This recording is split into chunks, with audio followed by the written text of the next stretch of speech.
Le but de cette vidéo est d'apprendre à trouver des limites d'une suite explicite qui contient des termes en q puissance n. D'accord? Une expression qui a des termes en q puissance n, on va pouvoir trouver sa limite en suivant ces rappels-là.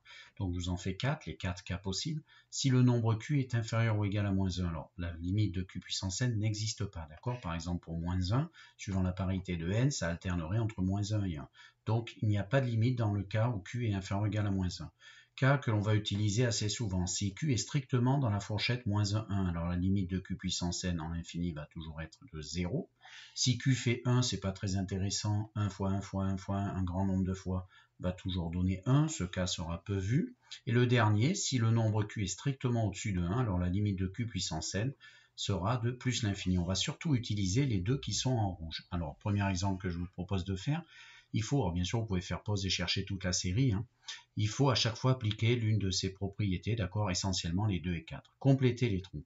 Alors, limite de 3 puissance n lorsque n tend vers plus l'infini. À chaque fois, vous avez la puissance infinie ici qui va être en exposant. Il suffit de regarder où se positionne le nombre dessous q, ici 3, par rapport à 1 ou moins 1, 1. Donc 3, il est plus grand que 1, et du coup, s'il est plus grand que 1, sa limite, c'est plus l'infini. Donc, par contre, n'oubliez pas, il faut absolument le préciser, car 3 est plus grand que 1. Deuxième limite, limite de 2 tiers puissance n, lorsque n tend vers plus l'infini. Encore une fois, on doit se focaliser sur le nombre qui est mis à la puissance infinie. Ici, 2 tiers. 2 tiers, c'est comment par rapport à 1? C'est pas au-dessus parce que 3 est plus grand que 2. Donc, il divise davantage. 2 tiers, c'est entre moins 1 et 1. Du coup, la limite va être de 0. Et il faut absolument l'écrire, car 2 tiers est entre moins 1 et 1. Attention, strict, il ne faut pas me mettre des égales. Voilà. Dernier cas, limite de 3 demi puissance encore plus l'infini. Cette fois-ci, c'est l'inverse. 2 tiers et 3 demi. Donc, 3 sur 2 est plus grand que 1. Donc, ça veut dire que comme 3 demi est plus grand que 1, si je le mets à une puissance infinie, ça va aller vers plus l'infini. Ensuite, exemple série 2. Déterminer les limites des suites suivantes. Un, c'est U0 fois 5 puissance n, par exemple, une suite géométrique. D'accord? Bon, encore une fois, lorsqu'on va faire tendre n vers l'infini qui est ici, on va devoir se focaliser sur ce qui est ici. Le nombre là, c'est 5. 5, comment est-il positionné par rapport à 1 ou moins 1, 1?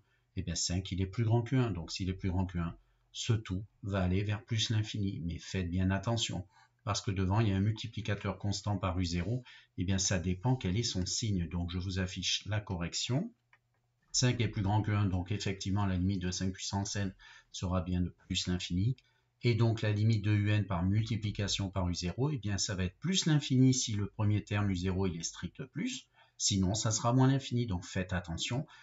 Lui après c'est une opération, il faut en tenir compte pour finir le raisonnement. Donc à chaque fois vous ne pouvez trouver dans cette vidéo que les limites de termes en q puissance n, on est bien d'accord, après il faut faire comme d'habitude. Vn. Vn, par exemple, ça me fait penser à la somme des termes d'une progression géométrique, vous voyez, de raison 1 tiers. On peut arriver à devoir trouver des limites de ce genre.